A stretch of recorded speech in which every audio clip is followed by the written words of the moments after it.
병균덩어리 집안이 어딜 감히 내 손주한테 손을 대려고 해.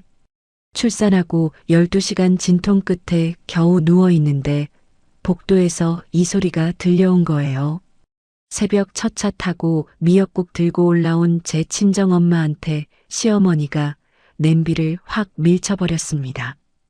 미역국이 병원 바닥에 그대로 쏟아졌고 엄마는 아무 말 없이 돌아서셨어요. 여러분, 이게 말이 됩니까?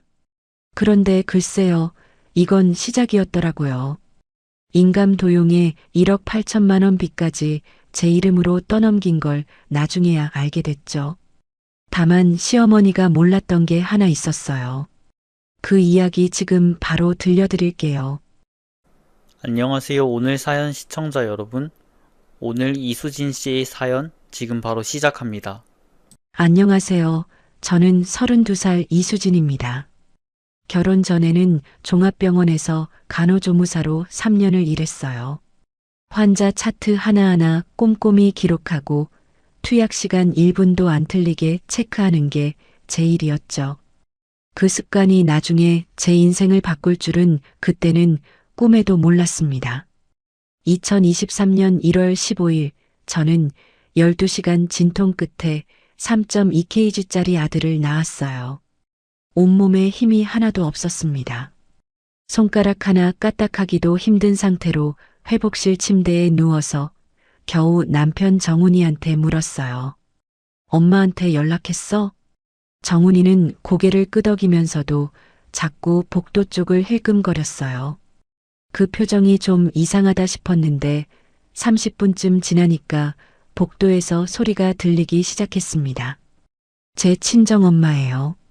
논산에서 새벽 5시 첫 차 버스를 타고 올라오신 거였어요. 손에는 직접 담근 김치 2통하고 미역국 냄비를 들고 계셨죠. 여러분, 1월 한겨울에 새벽 버스를 타고 4시간을 오신 겁니다. 그런데 병실 앞에서 시어머니가 길을 딱 막아섰어요. 야, 어디로 와?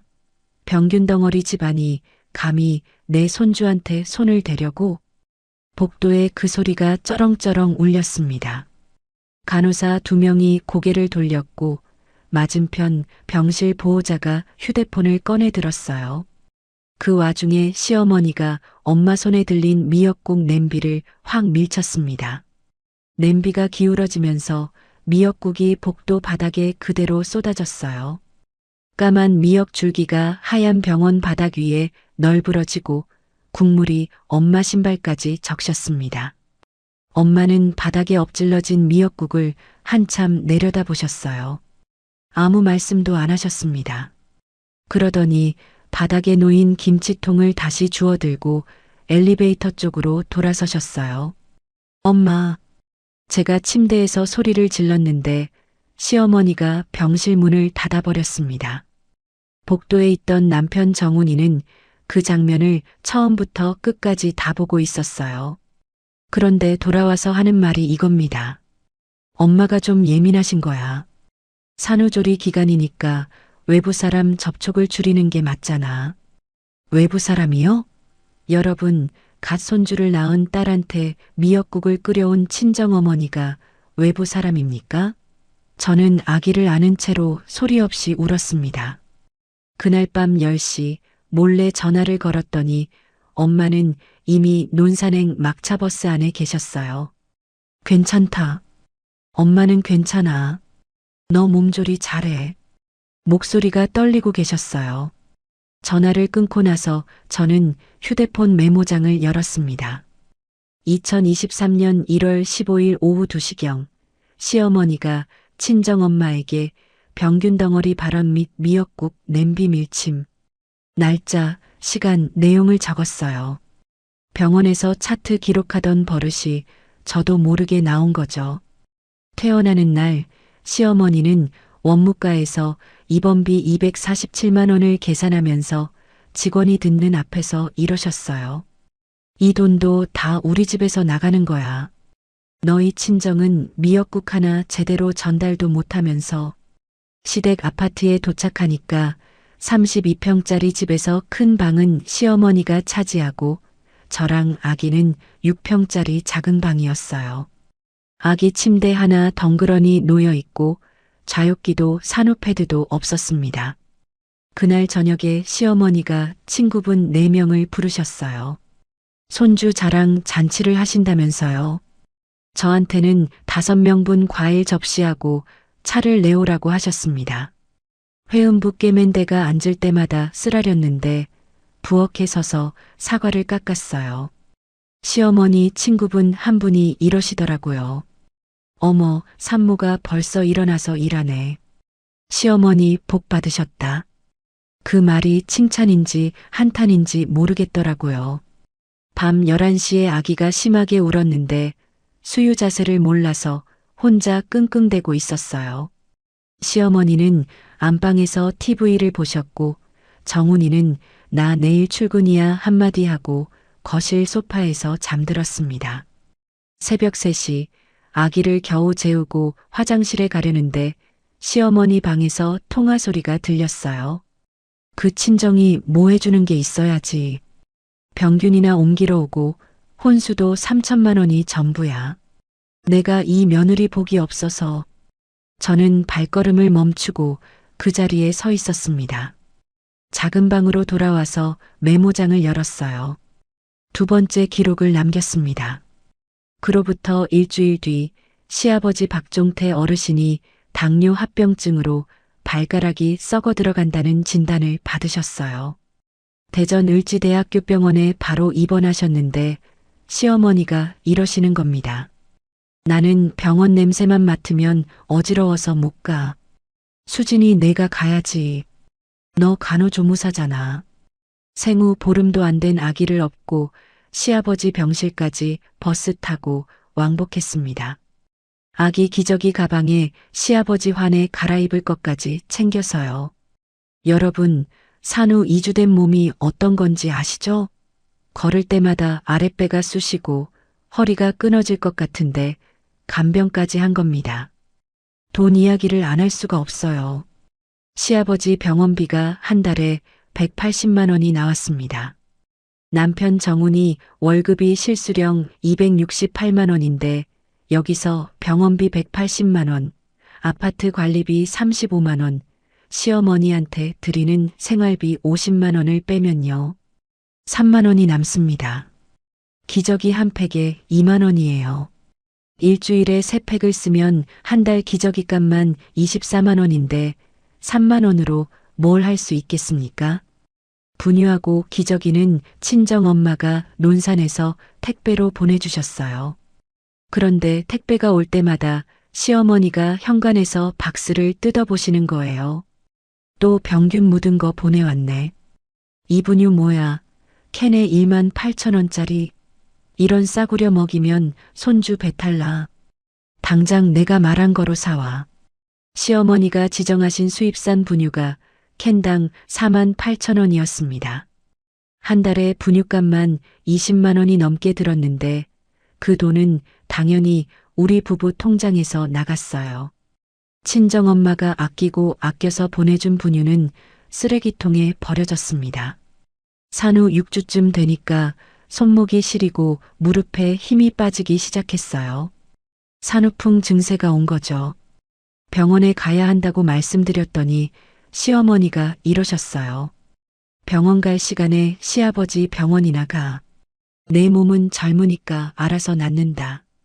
정훈이한테 호소했더니 퇴근하고 소파에 드러누워서 게임하면서 이러는 겁니다.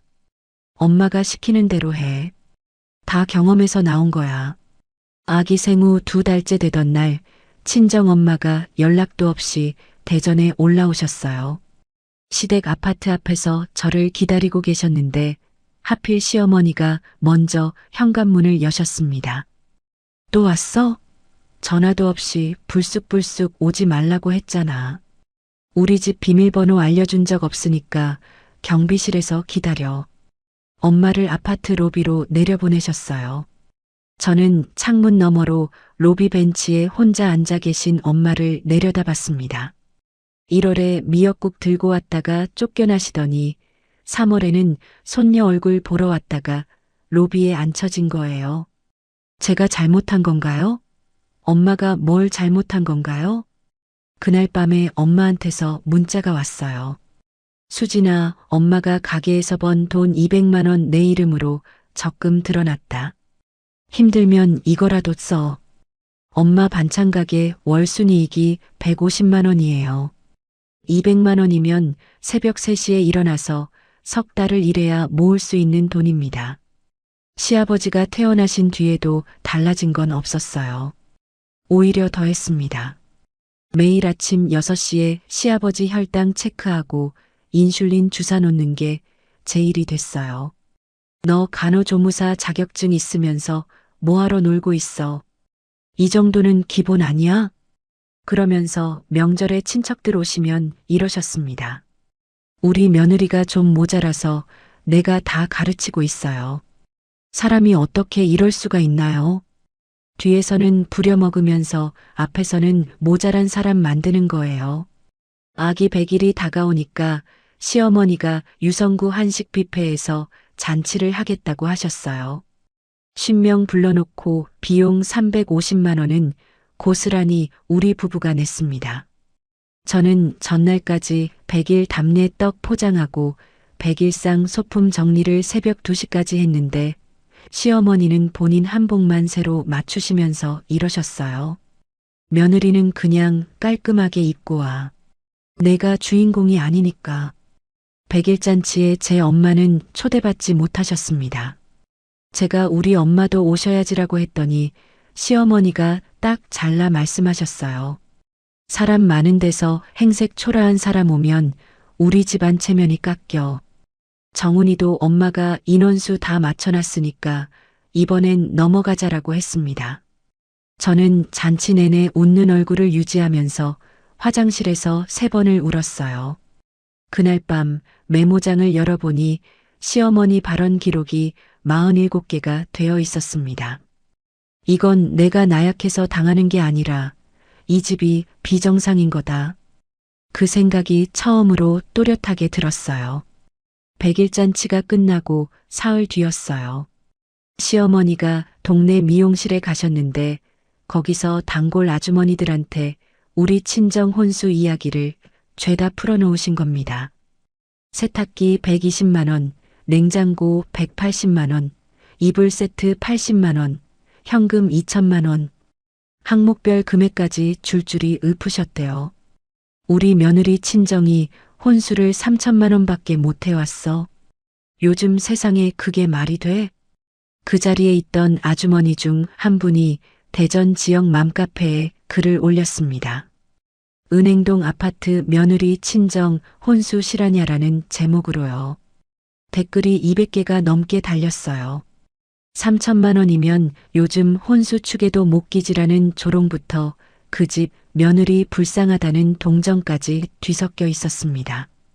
밤 11시에 그 글을 발견하고 저는 손이 벌벌 떨렸어요. 시어머니한테 휴대폰 화면을 들이밀었습니다. 어머니, 이게 뭡니까? 우리 친정 혼수를 왜 동네방네 말하고 다니세요? 시어머니가 화면을 슬쩍 보시더니 눈 하나 안 깜빡하시고 이러시는 겁니다. 내가 언제 그랬어? 네가 피해망상이 있는 거 아니야? 산후우울증 아니냐? 정신과 좀 가봐라. 여러분, 진짜 어처구니가 없더라고요. 본인이 해놓고 제가 정신이 이상한 사람이 되는 거예요. 정훈이한테 맘카페 글을 보여주면서 호소했습니다.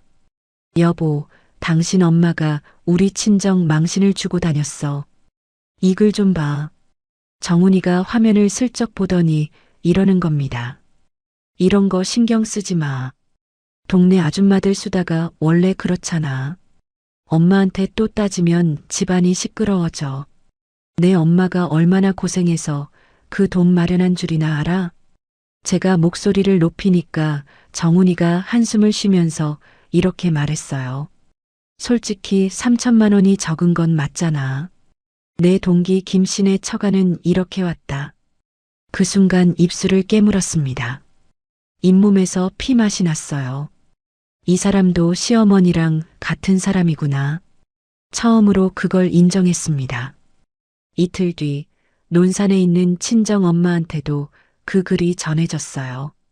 엄마 지인 중에 딸을 대전으로 시집 보낸 분이 계셨는데 그 딸이 같은 맘카페 회원이었던 거예요. 혹시 이 글에 나오는 며느리가 복순 이모님 딸 아니에요? 라고 연락이 간 겁니다. 엄마는 그날 가게 문을 일찍 닫으셨대요. 이틀간 밖에 나오지도 않으셨다고 이모한테서 전해 들었습니다.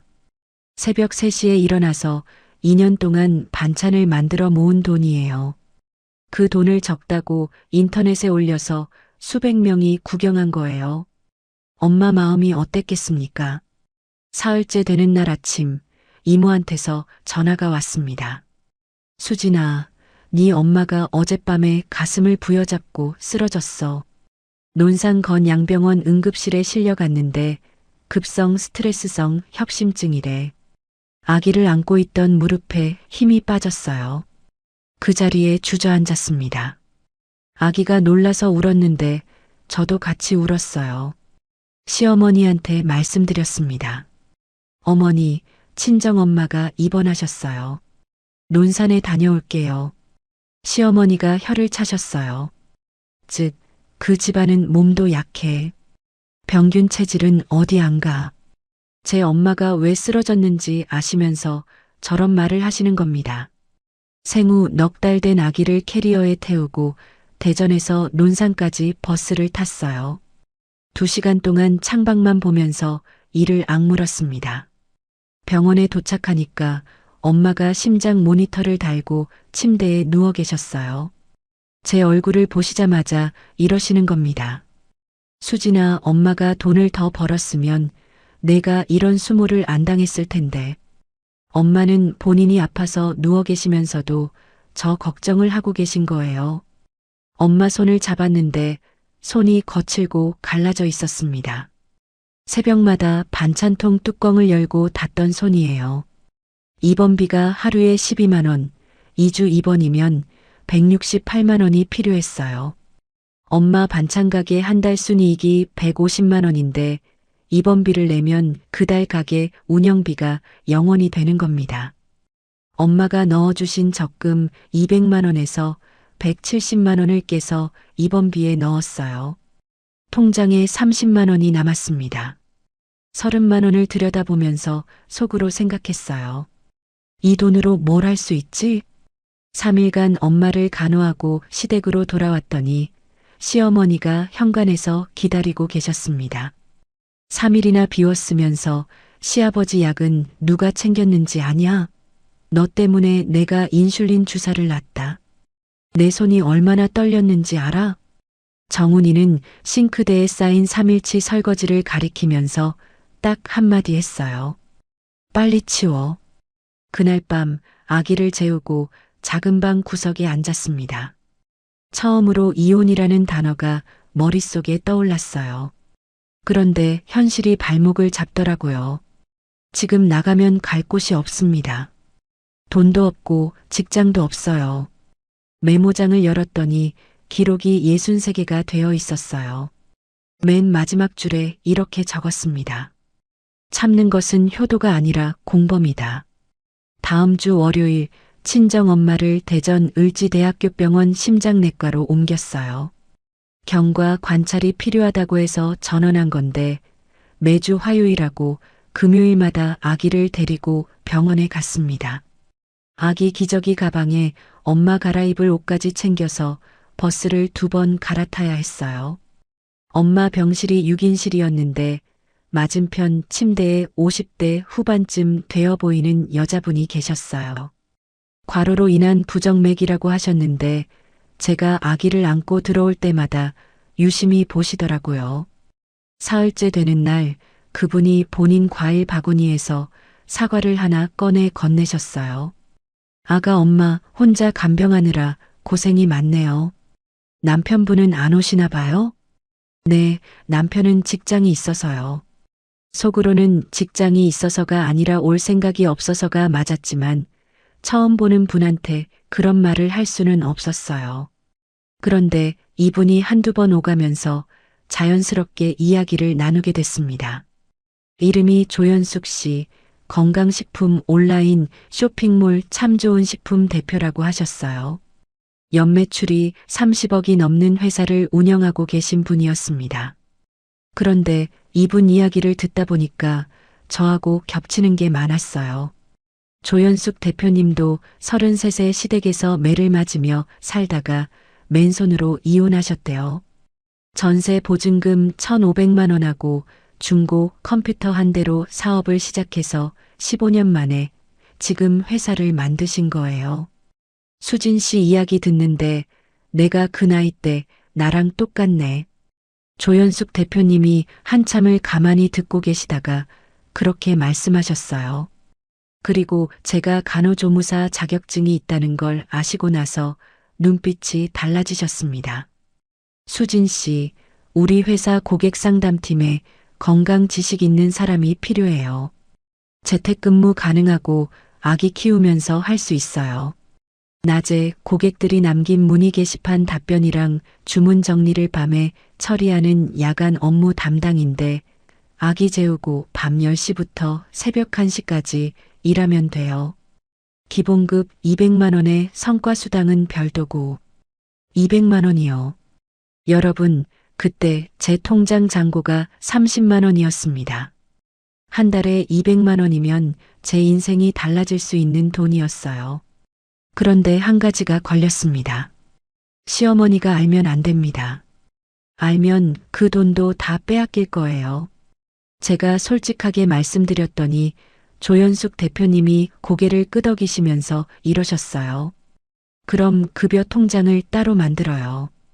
그리고 밤에 하는 업무니까 들킬 일도 없을 거예요. 일주일을 고민했습니다. 밤새 아기 보면서 낮에 시아버지 주사 놓고 집안일 하는데 밤에 일까지 할 수 있을까? 그런데 통장에 찍힌 30만 원을 보니까 고민할 시간이 없었어요. 친정엄마 이름으로 새 통장을 만들어서 급여가 거기로 들어가게 했습니다. 2023년 5월 8일 밤 10시 첫 근무를 시작했어요. 아기를 재우고 이불 속에서 노트북을 펼쳤습니다. 전날 고객들이 남긴 10일 문의 게시판 답변을 쓰고 주문 데이터를 정리하는 일이었어요. 처음이라 손이 느렸는데 건강기능식품 성분이나 복용법은 간호조무사 시절에 익힌 게 있어서 답변 쓰는 건 수월했습니다. 처음 2달은 지옥이었어요. 밤 10시부터 새벽 1시까지 문의 답변 35건을 처리하고 새벽 2시에 겨우 눈을 붙이면 아침 6시에 시아버지 인슐린 주사 시간이 돌아왔습니다. 하루에 4시간도 못 잤어요. 눈이 충혈되고 손이 떨렸는데 시어머니는 제 얼굴을 보시면서도 이렇게만 말씀하셨어요. 요즘 왜 이렇게 얼굴이 푸석해? 밥을 안 먹나? 석 달째 되니까 제 상담 만족도 점수가 5점 만점에 4.9점으로 팀에서 1등을 했어요. 조연숙 대표님이 직접 전화를 주셨습니다. 수진 씨, 이번 달 성과수당 포함해서 280만 원 입금된다. 내가 본 신입 중에 최고야. 화장실에 숨어서 울었습니다. 기쁜 건지 서러운 건지 모르겠는 눈물이었어요. 시댁에서는 아무도 몰랐습니다. 낮에는 며느리, 밤에는 상담원. 통장 잔고가 100만 원, 300만 원, 500만 원으로 늘어갔어요. 6개월째 되던 날 잔고가 1,480만 원이 됐을 때 친정엄마한테 50만 원을 보냈습니다. 수진아, 이 돈이 어디서 난 거야? 알바 조금 하고 있어. 걱정 마. 그 50만 원으로 엄마가 병원 진료비하고 혈압약 2달치를 결제하셨대요.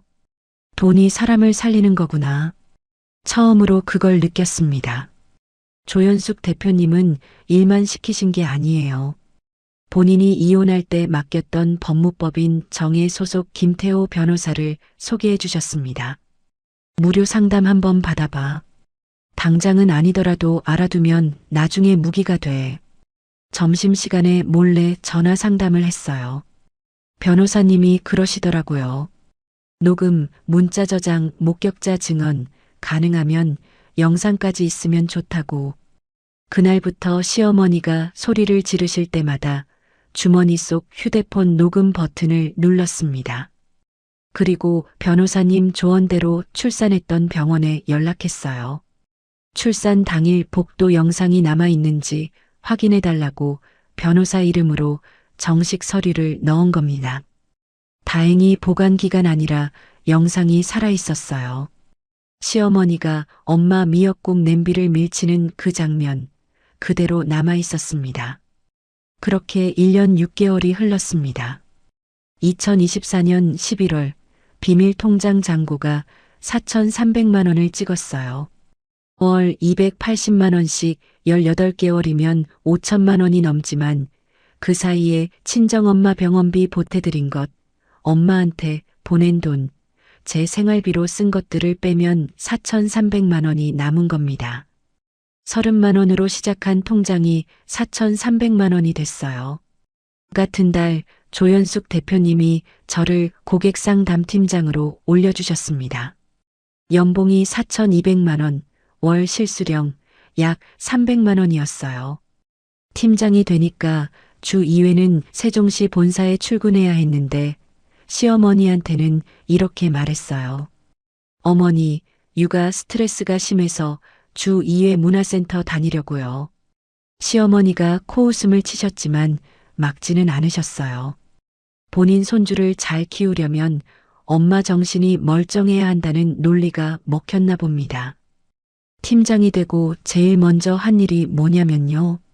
친정엄마 논산 반찬 가게 밀린 월세 3개월분 180만 원을 갚아드린 거예요. 엄마가 입원하시는 바람에 가게를 못 열었던 기간 동안 월세가 밀려 있었거든요. 건물주한테서 독촉 전화가 오고 있었는데 엄마는 저한테 한마디도 안 하셨어요. 그리고 두 번째로 한 일은 엄마한테 제주도 여행을 보내드린 겁니다. 2박 3일 제주 중문 리조트 패키지 89만 원이었어요. 엄마한테 문자를 보냈습니다.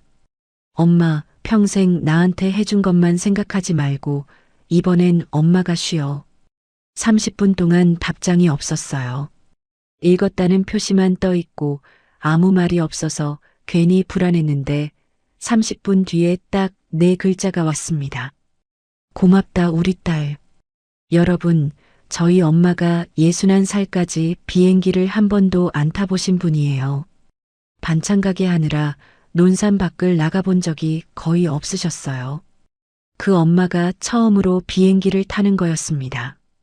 그것도 딸이 번 돈으로요. 엄마가 제주도에 가신 사이 저는 김태호 변호사님을 정식으로 선임했어요. 착수금 300만 원을 드리고 그동안 모아온 증거를 USB에 담아 전달했습니다. 시어머니 폭언 녹음 38개, 남편 가스라이팅 문자 캡처 127건, 휴대폰 메모장 기록 94항목, 출산 당일 병원 복도 영상까지. 변호사님이 자료를 하나하나 검토하시더니 이렇게 말씀하셨어요. 이 정도면 위자료 청구는 물론이고 정신적 학대에 대한 손해배상까지 가능합니다. 직장에서도 일이 잘 풀렸어요. 제가 기획한 서비스가 있었는데 50대 이상 고객분들이 건강기능식품을 사시면 상담원이 직접 전화로 복용법이랑 주의사항을 안내해드리는 거였어요. 이게 석 달 만에 단골 고객이 거의 2배로 늘었습니다. 조연숙 대표님이 전 직원 앞에서 이렇게 말씀하셨어요. 이수진 팀장이 우리 회사의 전환점을 만들었습니다. 그런데 그 무렵부터 시어머니가 뭔가를 눈치채기 시작하셨어요. 제가 주 2회 외출하는 날이면 화장을 조금 더 하고 나가는 것, 택배가 올 때 제 이름이 아닌 다른 이름으로 오는 서류 봉투가 있었던 것, 그리고 제 표정이 예전 같지 않다는 걸 느끼신 거예요. 요즘 문화센터에서 뭘 배우는데 그렇게 얼굴이 펴졌어?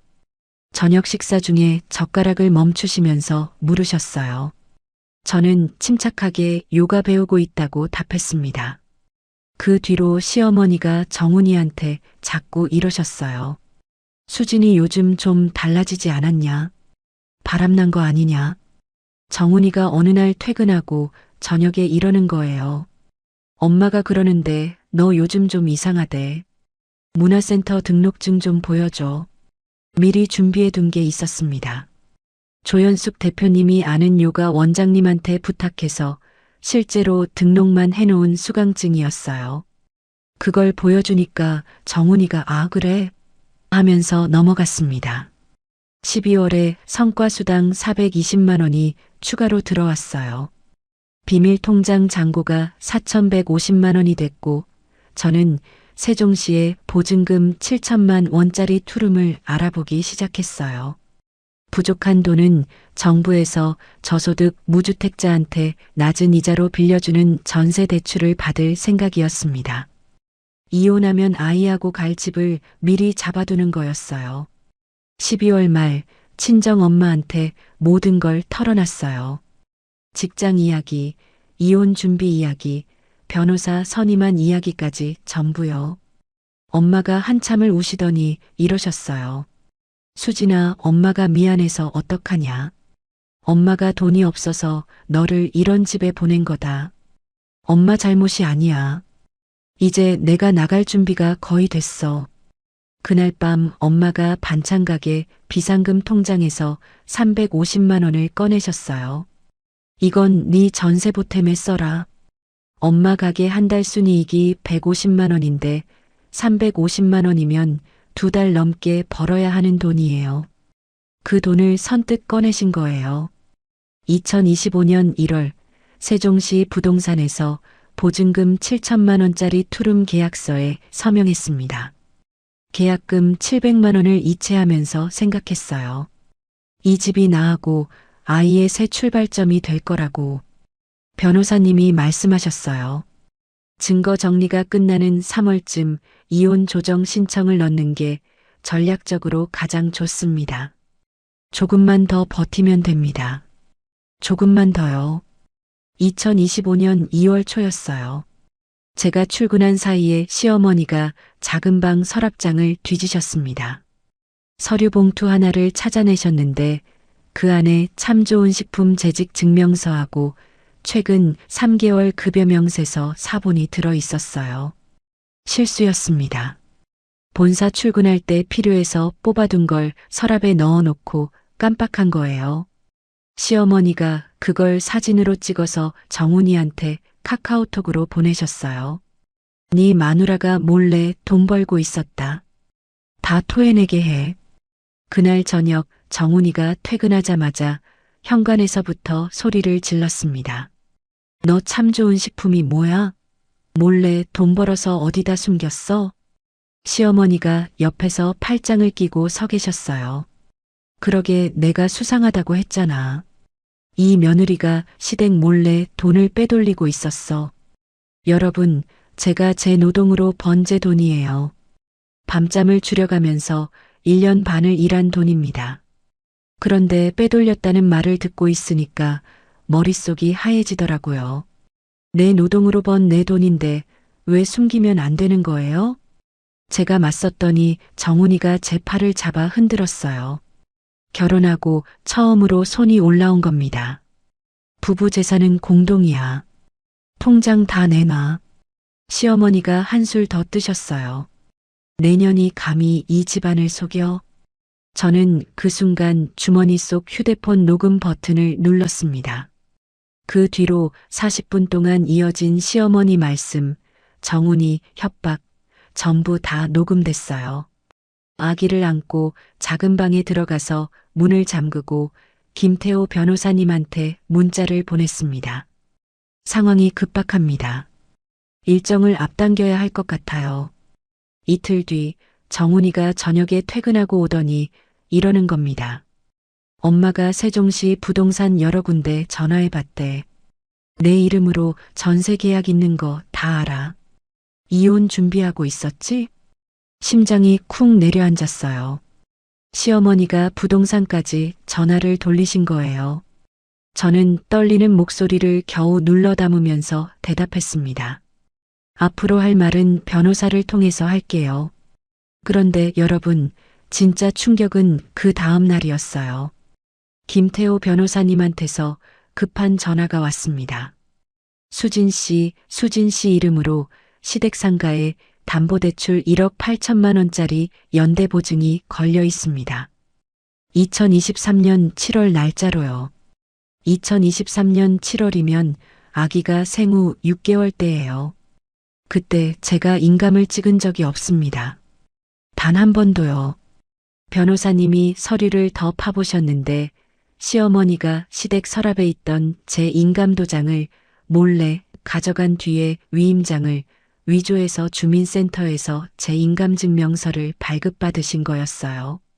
그걸로 대출 서류에 제 서명까지 위조해서 연대보증인으로 올려놓으신 겁니다.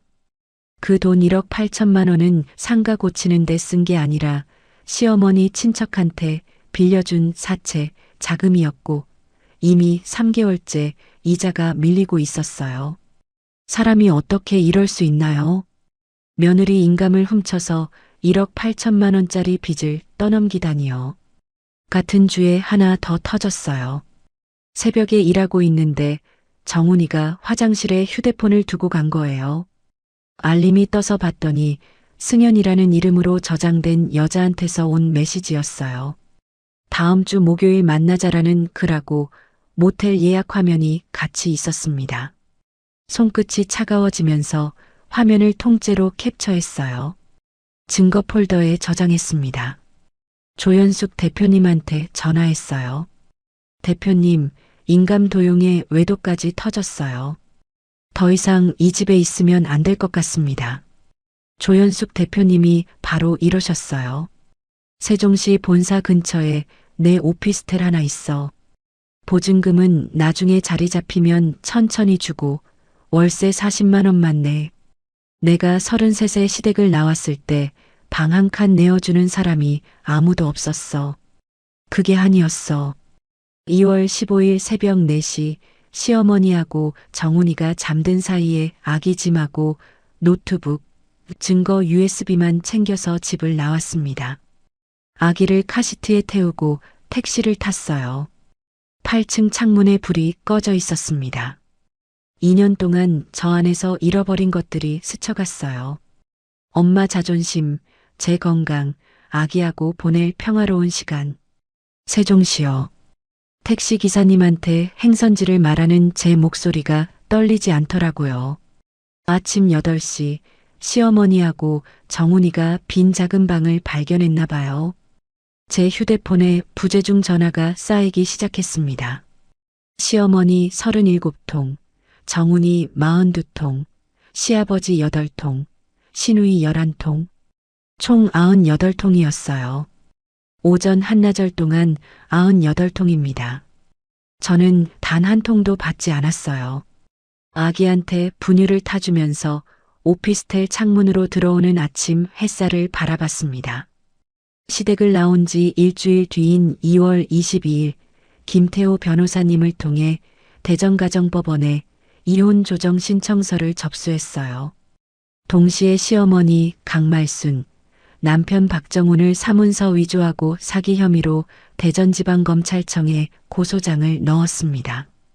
고소장에는 위임장을 위조해서 제 인감증명서를 발급받은 경위, 대출금 1억 8천만 원이 어디로 흘러갔는지, 제 서명이 가짜라는 걸 증명하기 위한 글씨 비교 분석 신청까지 전부 포함시켰어요.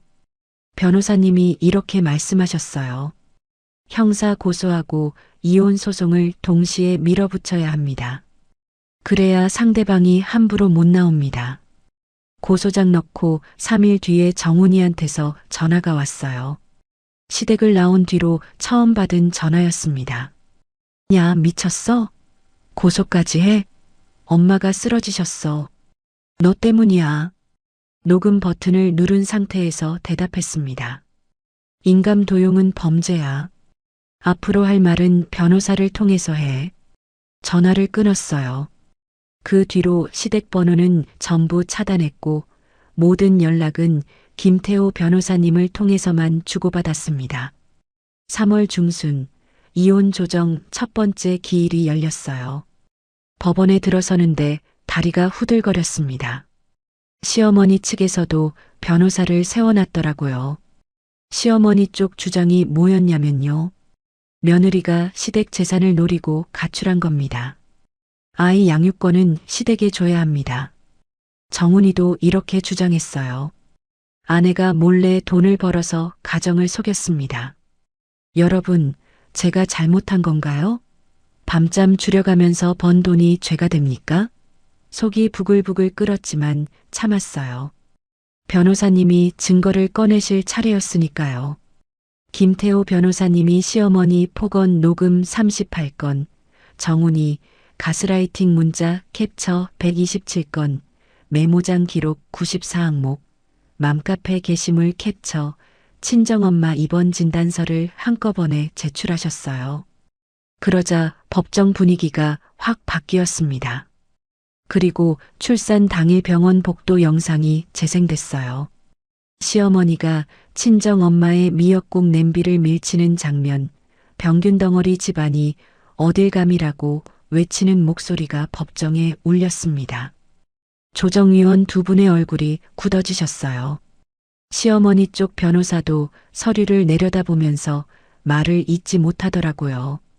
정훈이는 고개를 숙인 채 한마디도 못했습니다. 4월에 검찰 수사가 본격적으로 시작됐어요. 정훈이가 피의자 신분으로 조사를 받았습니다. 위임장을 위조해서 제 인감증명서를 발급받고 그걸 대출 연대보증에 쓴 건 명백한 범죄라는 의견이 나왔어요. 시어머니도 같은 혐의의 공범으로 함께 넘어갔습니다. 이 소식을 들은 시어머니가 급하게 변호사를 바꾸시더니 입장을 바꾸셨어요. 며느리하고 합의하겠습니다. 저는 합의를 거부했어요. 변호사님한테 분명히 말씀드렸습니다. 끝까지 가겠습니다. 제 감정 때문이 아니에요.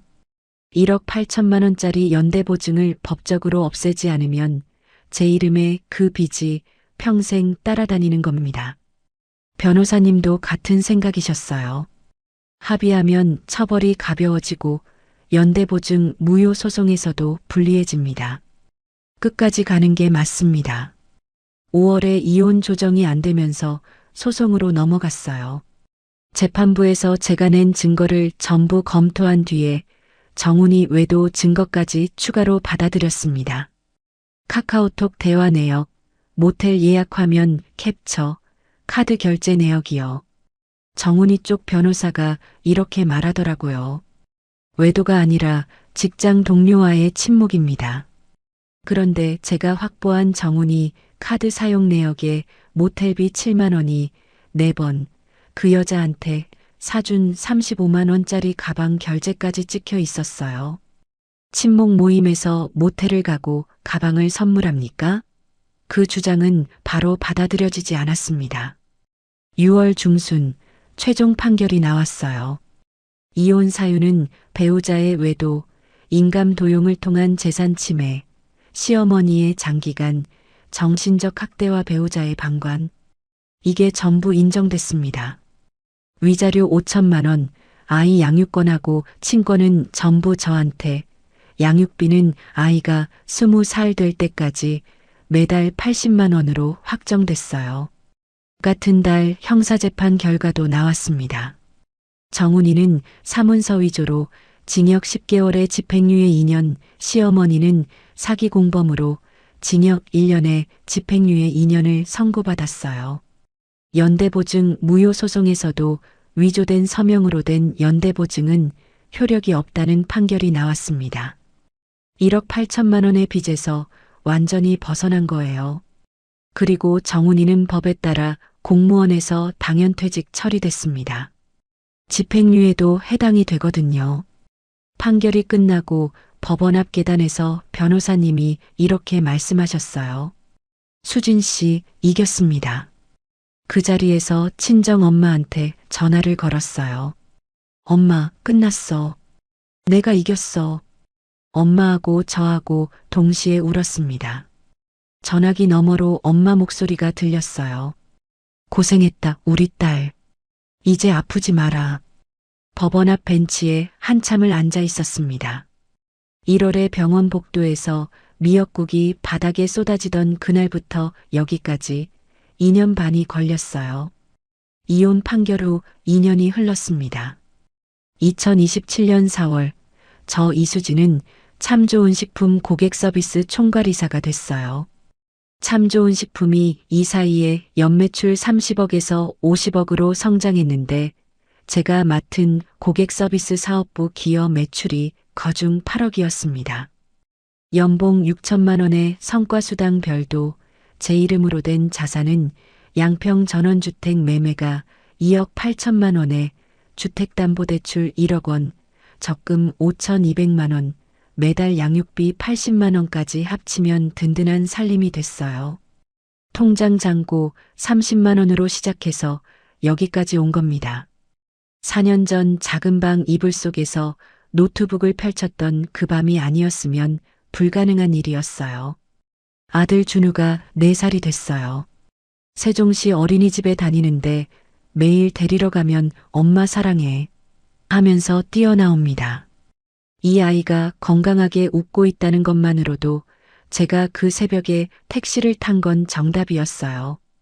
친정엄마는 논산 반찬 가게를 정리하시고 저랑 같이 사시게 됐어요. 양평 전원주택 마당이 넓어서 텃밭을 가꾸고 계세요. 배추, 상추, 고추 심으시면서 손주 준우한테 흙놀이를 시켜주시는 게 엄마의 낙이 됐습니다. 병원 정기검진에서 혈압하고 심장 수치가 전부 정상으로 돌아왔다는 말을 들었을 때 저는 속으로 생각했어요. 엄마가 건강한 게 제 인생 최고의 성과수당이라고. 조연숙 대표님하고 저는 이제 상사하고 부하 사이가 아니에요. 서로를 인생의 동지라고 불러요.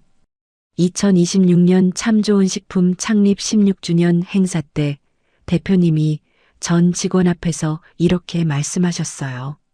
이수진 이사는 내가 15년 전 나 자신에게 해주고 싶었던 기회를 대신 준 사람이고 그 기회를 자기 실력으로 만들어낸 사람입니다. 박수 소리를 들으면서 4년 전 병원 6인실에서 사과를 건네주시던 그 손이 떠올랐어요. 그 사과 한 알이 제 인생을 바꿨습니다. 시어머니 강말순 씨 이야기를 안 할 수가 없죠. 연대보증이 무효가 되면서 1억 8천만 원 빚이 고스란히 시어머니한테 돌아갔어요. 상가 임대료로는 이자도 못 갚으셔서 결국 은행동 상가가 경매로 넘어갔습니다. 시가 2억 3천만 원이던 상가가 1억 6천8백만 원에 낙찰됐어요. 대출금 갚고 나니 남는 돈이 없었습니다. 대대로 공무원 가문이라 자랑하시던 분이 시아버지하고 대전 외곽 월세 28만 원짜리 원룸으로 이사하셨어요. 정훈이는 전과 기록 때문에 공무원에서 당연퇴직됐고 외도 상대였던 승연이라는 여자하고도 판결 나자마자 연락이 끊겼대요. 양육비 80만 원도 3개월째 밀리고 있어서 강제집행 신청을 넣어둔 상태입니다. 그 사람한테 미련이요? 1g도 없어요. 얼마 전에 어린이집에서 준우가 가족 그림을 그려왔어요. 그림에 3사람이 꽃밭에 서 있었습니다. 엄마, 외할머니, 준우. 아빠는 없었어요. 선생님이 전해주시더라고요. 준우가 우리 가족은 셋이에요라고 말했어요. 가슴이 먹먹했지만 이 아이가 자기를 사랑하는 사람이 누구인지 알고 있다는 게 고맙더라고요. 올봄에 양평 전원주택 마당에서 엄마가 심은 배추를 처음 수확했어요. 엄마하고 저하고 준우 셋이서 마당에 돗자리를 깔고 김밥을 먹었습니다. 엄마가 김밥을 드시다가 이렇게 말씀하셨어요. 수진아, 4년 전 병원에서 내가 싸들고 간 미역국이 바닥에 엎어졌을 때 내 인생도 다 엎어진 줄 알았는데 지금 이렇게 손주랑 마당에 앉아 있으니까 그때 엎어진 게 다시 채워진 것 같다. 김밥을 먹다가 눈물이 나서 고개를 돌렸어요. 저는 가끔 휴대폰 메모장을 열어봅니다. 시어머니 발언 기록 94항목. 과거가 그리워서가 아니에요. 다시는 이런 일을 당하게 두지도 않겠다는 다짐을 새기려는 거예요. 맨 마지막 줄에 적어둔 문장이 있습니다. 참는 것은 효도가 아니라 공범이다. 이제 그게 제 인생 좌우명이 됐어요. 가끔, 정말 가끔 새벽에 아이가 잠든 옆에서 천장을 바라볼 때가 있어요. 4년 전 시댁을 나오던 새벽 4시 택시 안이 떠오릅니다. 그때 품에 안겨 잠들어 있던 아기의 체온이 손끝에 되살아나면서 그때 나가길 정말 잘했다는 확신이 퍼져요. 그 확신은 해가 갈수록 단단해지고 있습니다. 부재중 전화 98통. 그건 제가 받지 않은 전화가 아니에요. 그 사람들이 영영 되돌릴 수 없는 기회였습니다. 저는 그 전화를 받지 않았기 때문에 비로소 제 인생의 전화를 받을 수 있었어요. 지금 이 순간에도 양평 전원주택 마당에서는 엄마 웃음소리하고 준우 제잘거리는 소리가 들려옵니다. 그게 바로 제가 찾은 세상에서 가장 병균 하나 없는 깨끗한 가족이에요. 여러분, 오늘 이수진 씨 사연 잘 들으셨나요? 오늘은 여러분의 댓글로 이 이야기에 대한 제 생각을 시청자 여러분과 같이 공유하며 의견을 나눠보겠습니다. 여러분의 생각을 댓글로 남겨주세요. 감사합니다.